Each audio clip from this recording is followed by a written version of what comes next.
It's gonna be a good one. It's gonna be a good one.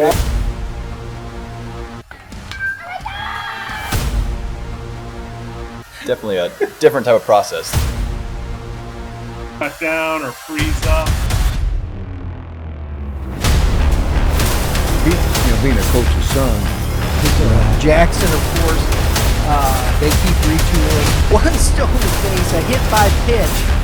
Oh my goodness. Hello everyone, welcome back out to the mobile studio, Youth Baseball Midwest mobile studio. There it is. I'll spit it out in a minute. We're out here at the ISHA State Championships. We've got Diego on the line here. He's covering the Illinois State Championships. A lot going on. It's baseball season. Well, it's the end of baseball, middle of baseball season. How about that? Yeah. I mean, one season ends and the next one starts, right? And Exactly. The spring, go right into the summer, and then go straight to the fall. So there's a lot going on in both states. I mean, I know you guys are. I've been watching all your live stuff and all the stuff you guys are putting out there on socials. You're all over the place right now. So We're having a good time. In a good way.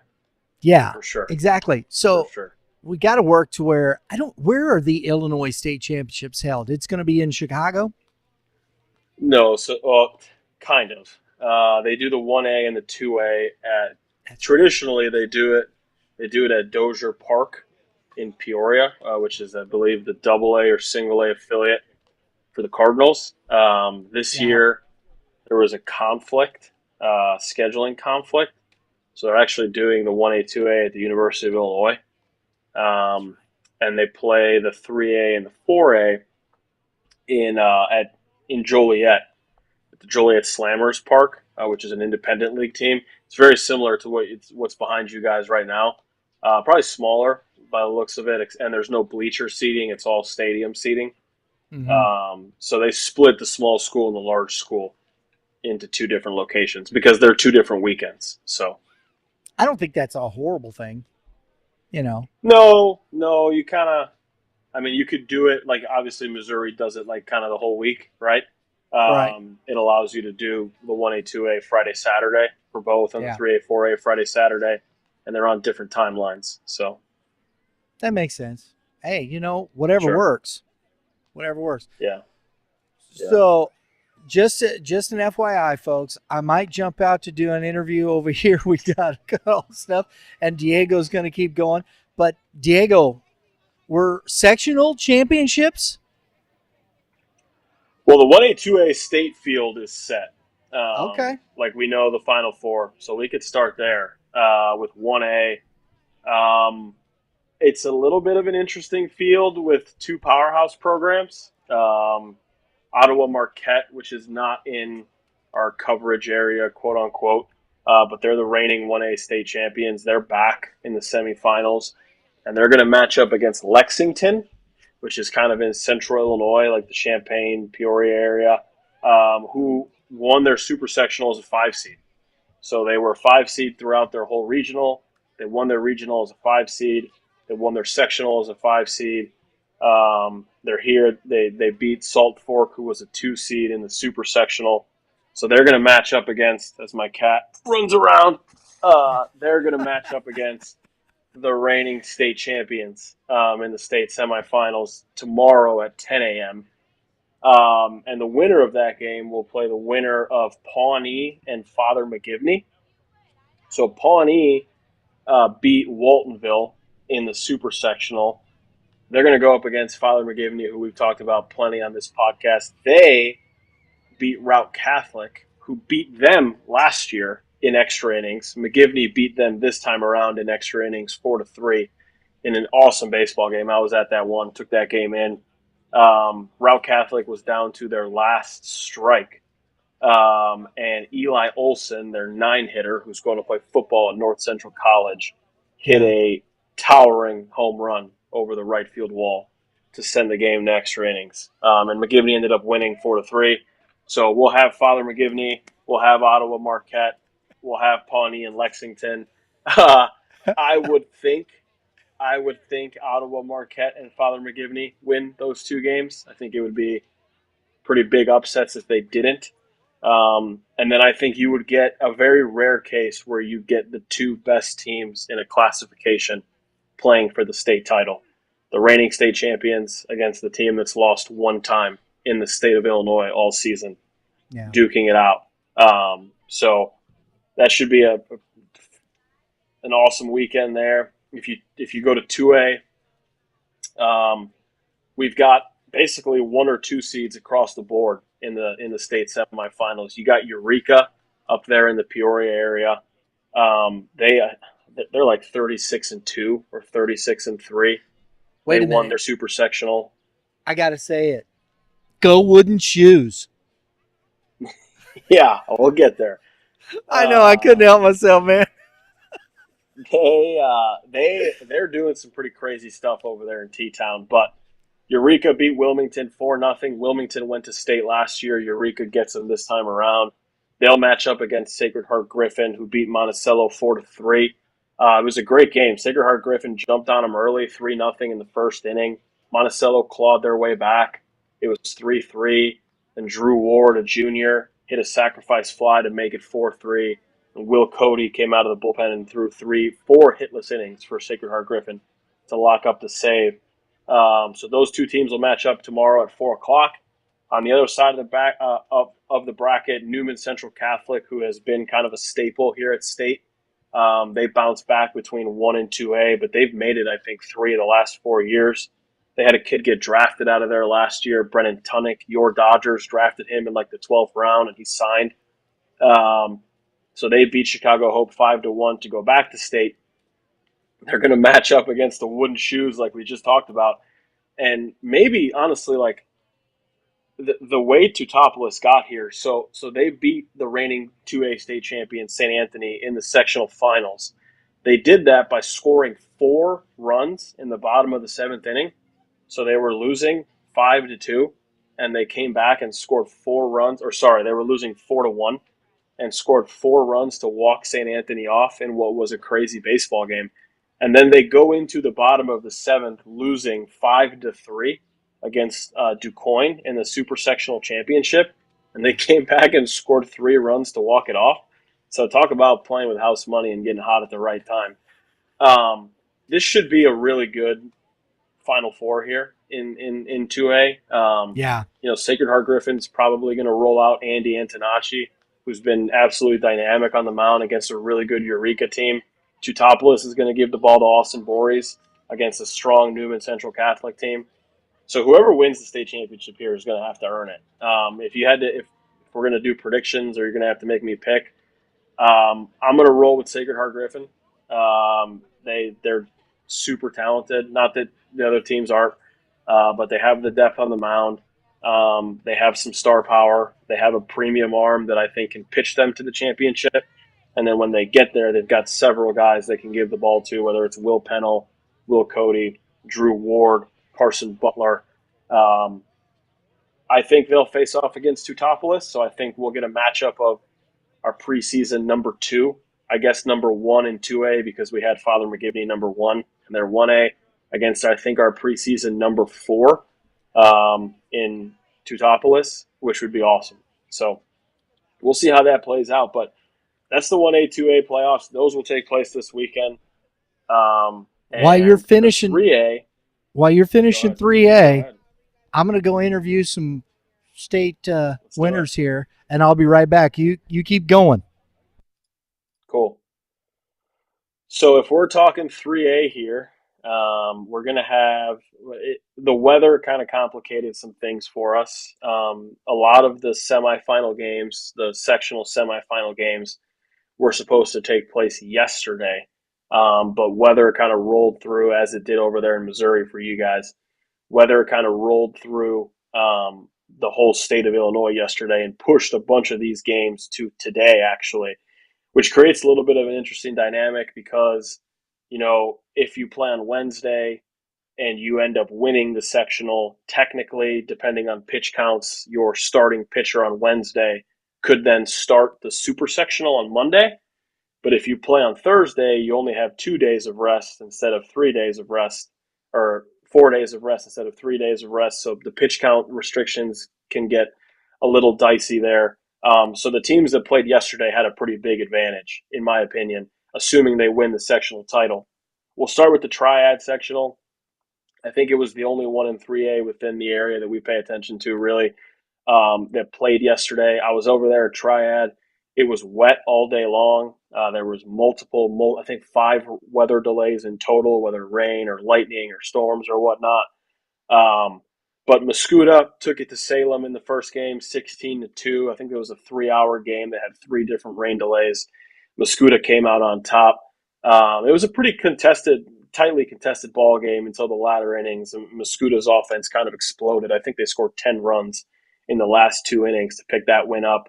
Darren Klein, a sophomore, one of the better sophomore arms in the area, was pretty nails out of the bullpen. 6 innings, no runs, 1 hit, 7 punch-outs, I believe, to pitch that team to the championship game. On the latter half, we had Triad, the host team, hosting Marion out of the Carbondale area. This game was really tight. It was 2-1 going into the bottom of the 6th inning.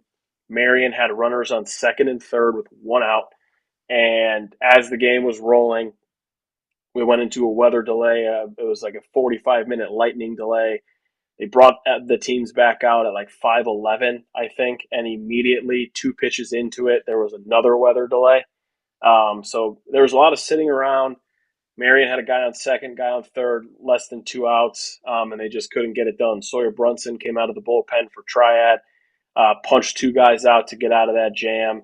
It was 2-1 at that point. Triad erupted for 7 runs in the top of the 7th. Keegan Sipe hit a homer. Gabe Deaver doubled and drove in a run. Hayden Bugger drove in 2 runs. So the Knights kind of put that game away. But the 9-1 score was not really indicative of how close that ball game was. So now we get a matchup between Triad and Mascoutah, number 2 on our final rankings, and Triad versus number 3. It's going to be an awesome baseball game. It's 2 conference rivals that split during the regular season in Mississippi Valley Conference play. These two, there's no shortage of love between these 2 teams. I think anybody on both sides would tell you, if you're a Mascoutah fan, you don't like Triad. If you're a Triad fan, you don't like Mascoutah. Austin Musso is going to throw for the Indians of Mascoutah. We've covered him plenty going to Arizona State, one of the best arms, if not the best arm in the area. And Hayden Bernroeder, who's had a phenomenal year for Triad, he'll get the nod for them. So should be an awesome game. I mean, we'll have somebody there covering it. I would anticipate the crowd to be excellent. I would anticipate the dugouts to be excellent, for it to be a little chippy going on between those 2 clubs. So if we look at the Lincoln sectional, which is kind of the other one that falls in our area here for 3A. So this was kind of an example of where they did not play yesterday as they were supposed to. You got Champaign Central, who's the 1 seed, taking on Mount Zion, the 3 seed, today here at 2 o'clock, so in about an hour. Mount Zion was a team that falls under that Decatur line that we really harp in on. They were in our rankings for a large majority of the season, if not the entire season, I think, actually. And they have a stable of arms. Sam Driscoll, who was excellent for them in the regional final game. I guess another dynamic to this is the fact that they pushed this game back a day makes it so where whoever started the regional championship on Saturday for these clubs can now pitch today. So it might change things on who these coaches thought was going to throw, which we'll talk about here in a second for the second game. But, Sammy Driscoll might go today for Mount Zion. He'll take on a Champaign Central team that's the number 1 seed on their side of the bracket. They've rolled through everybody. They beat Urbana 13-0 in a regional semi. They beat Lincoln 10-0 in the regional championship. So that's a pretty good 1-3 matchup there in the Lincoln sectional semi. And now that Brian's back with us, on the second game over there should be a doozy. So, Brian, while you were gone, I was kind of talking about how weather impacted a lot of things going on in the area yesterday. We were, as you guys are dealing with over there. we were supposed to play all of the 3A, 4A sectional semifinals yesterday. And the reason for that is because if you are able to, technically, pitch count wise, whoever throws on Wednesday, if your team wins the sectional, can throw on Monday in the super sectional. So that's why they play those games on Wednesdays. There was only one sectional in 3A that we talk about that was played yesterday, which was the triad one. So the winner of the triad sectional is going to play the winner of this Lincoln sectional that we're talking about. And whoever wins the triad sectional will be able to throw the guy that threw yesterday, whereas whoever wins this one will not be able to. Now, there is another dynamic to it, right? Is that the teams that are playing today, they played their regional championships this past Saturday, right? So if they would have played yesterday, the starting pitcher of that Saturday game would not have been able to throw today because of pitch count restrictions. But now that there's an extra day of rest because they didn't play yesterday, now you open up the door to potentially being able to throw the guy on Saturday who's probably your best guy today. And that applies here in this 4:30 game because had they played yesterday, Chatham, otherwise known as Glenwood, who is a team that we've talked about plenty on this podcast, they would not be able to throw Cameron Appenzeller. He threw on Saturday for them. Now the fact that they are playing today, he will throw for them today.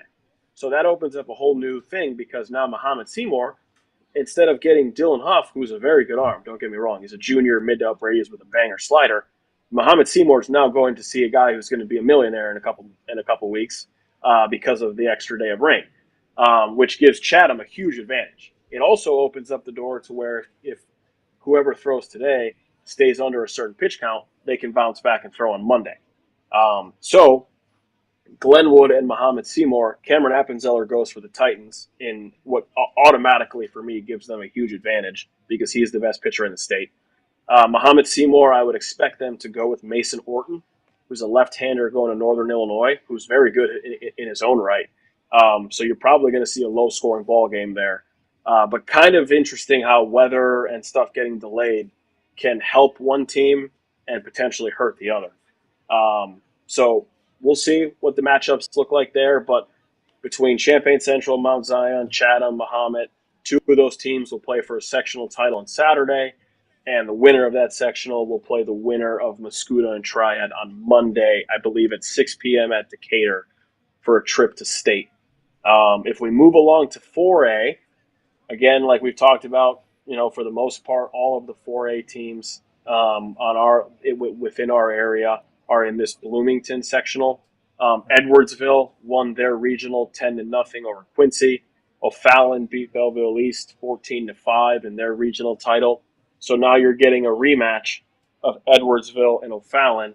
The game was supposed to be played yesterday. It stormed all day here yesterday in the afternoon when they were going to play. So they pushed the game back to today. It'll be at 4 o'clock at Alton High School. You're going to see Hunter Baugh go for the Edwardsville Tigers, who's given up one earned run in like 35 innings this spring. And he actually just shut out O'Fallon a couple weeks ago. And you're going to see Connor Blue go for O'Fallon. Low 90s, going to Cincinnati, one of the best arms in the area. And again, similarly to like I talked about in the Mascoutah and Triad game, this is a big rivalry. I would have, Edwardsville and O'Fallon, they've kind of been the cream of the crop of the Southwestern Conference for the last decade or so.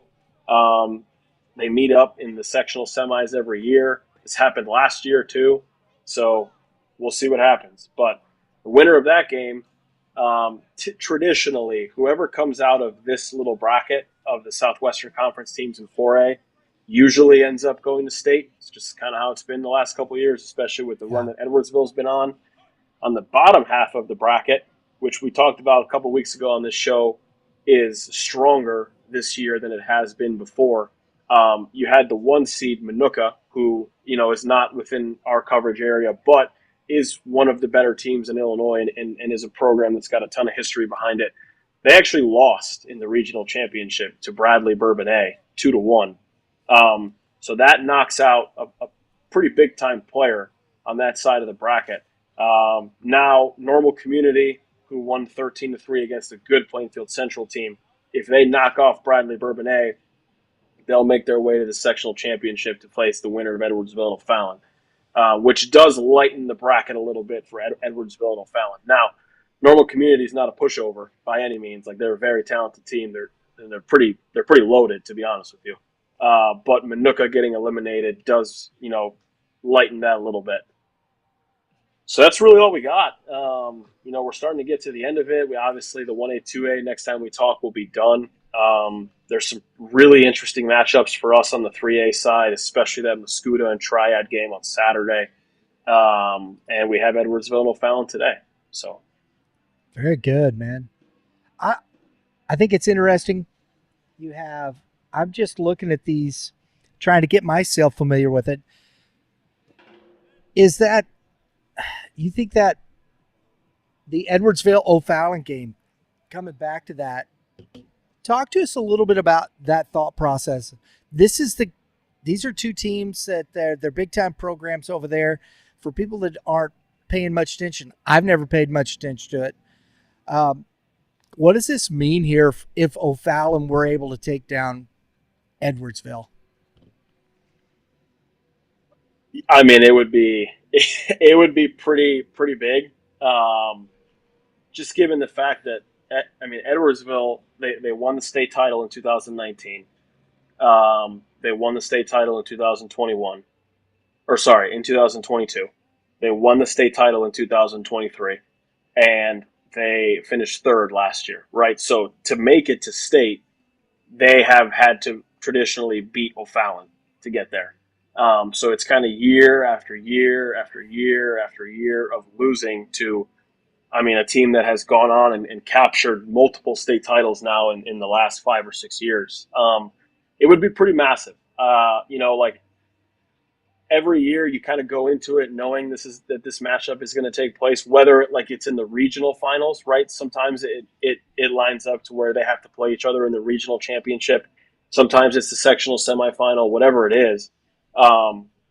It would be pretty big for O'Fallon to pull this one off. And, they've had some good teams. They really have. Like last year's group had David and Michael Barker, two power arms that went to Arkansas State. They had Connor Blue.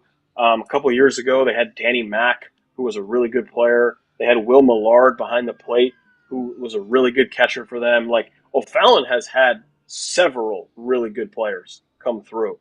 And every year they get got by, the team that is seemingly the titan of it all in the Edwardsville Tigers. So it would be big. I think it would be big for Connor Blue, too.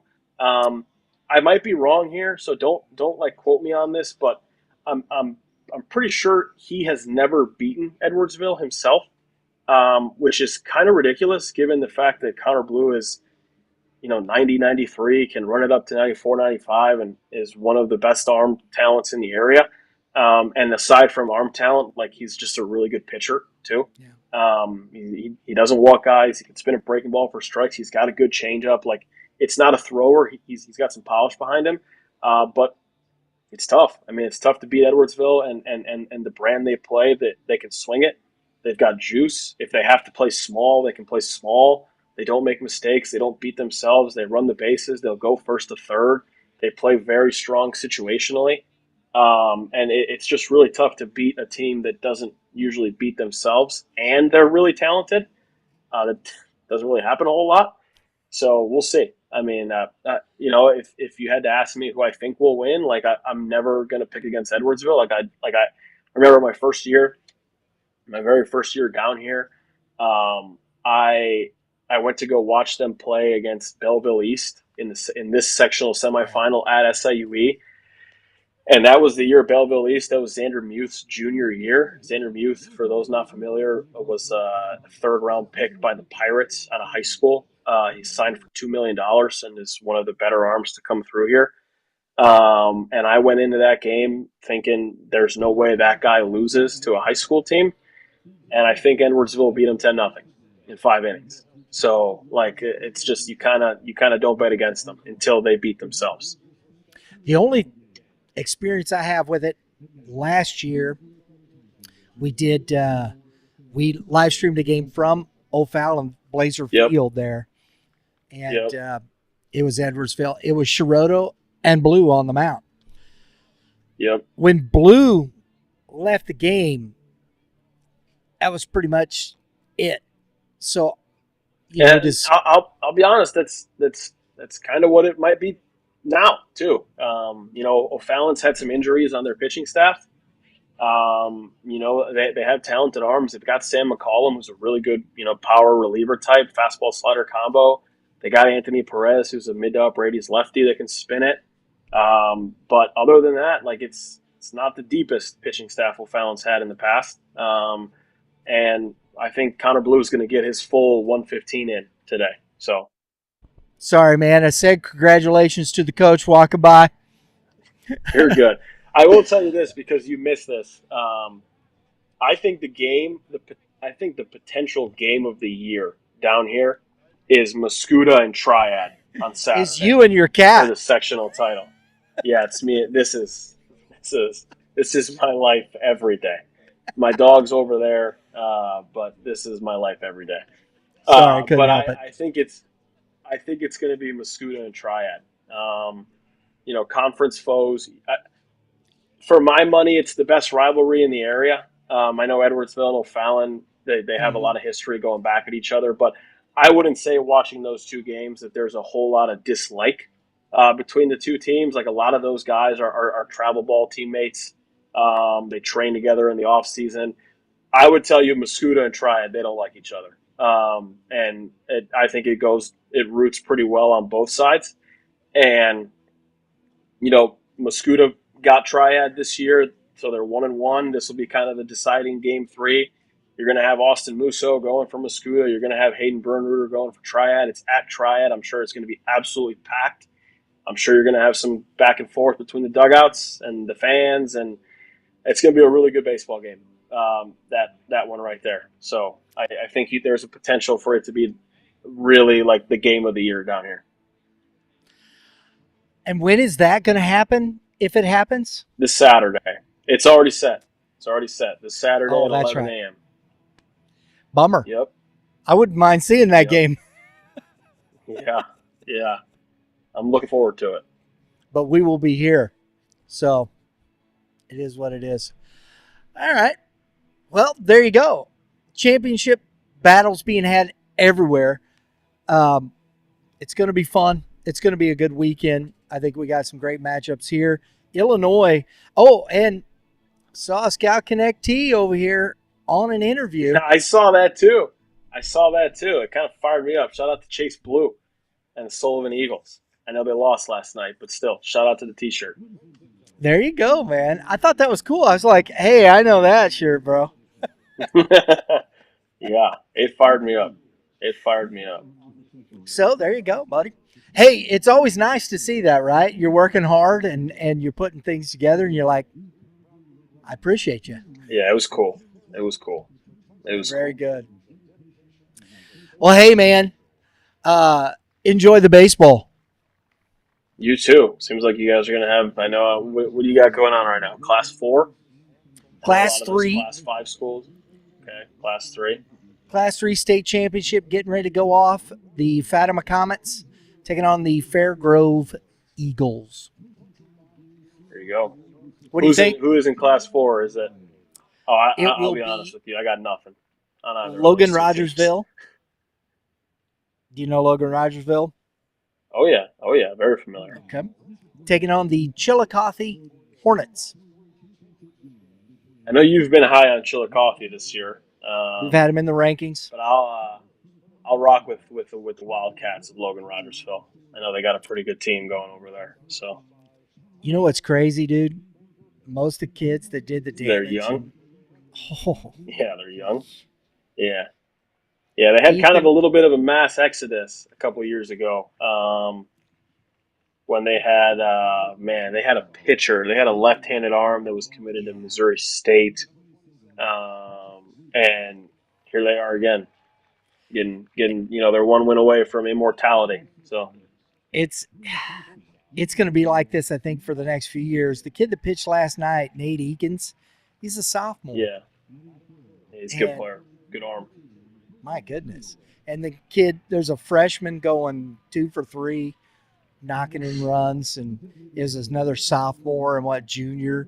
It's just, all throughout the lineup, youthful. Tomorrow's Class 5 and 6 semis. You know those teams. Who you taking? I gotta pull this up. I don't wanna mess this up. I mean, Since we're here. Class 5. I don't want to be chalk, but I mean it's kind of hard to bet against Vianney. I mean they're a Class 6 team basically. Every bit of it. So I'll take them, and I'll take Rockwood Summit, and I'll take Vianney to win it all in a St. Louis matchup there. Although I do know Platte County's got a good little club, and they got some good players. In Class 6, man, it's tough because I personally didn't think Parkway South was going to beat Jackson, and they're kind of rolling right now. And Blue Springs South is kind of, your bigger name out of the Kansas City area with some pretty legit players there. So I'll go with Blue Springs South, but by no means do I think that'll be a close game. And then I'll take Staley over Zumwalt West. Then I'll go with Staley to win it all. Kind of chalk with Vianney and Staley, but I just don't I find it hard to believe Brody Earlbeck he's really good. And then their number 2 is Kyle Piercy, who's also really good. Those are the 2 guys you're rolling out there. So yeah, it's and the tough. other million arms they have behind them. And it's a really, really talented lineup with Fort Zumwalt West. But I've also, if Earlbeck is on, I saw him roll through a very talented Liberty North team as well when it was Trey Schneider, Bo Jonas. I almost did it again. And then all the way down through that lineup, it was just a tough team, and he shut them out in 7 innings. That's what a good arm can do, man. So we'll see. I'm looking forward to following along with all the stuff you guys are doing. So Diego, appreciate it, buddy. You got it, fellas. We'll talk. Talk to you soon. That's Diego Solares, Scout Connect. Where do they follow you, bud? At Scout Connect BB on Twitter, Instagram, all the fun things. We'll see him around this summer. Everybody, thanks for tuning in from the ballpark. Have a great day in the Lord. All you pitchers, throw a strike, would you? Strikes. They're home. Throw strikes. And hitters, if you can hit it out of this ballpark, you've been in the weight room. You're doing something right, for sure. We'll see y'all next time.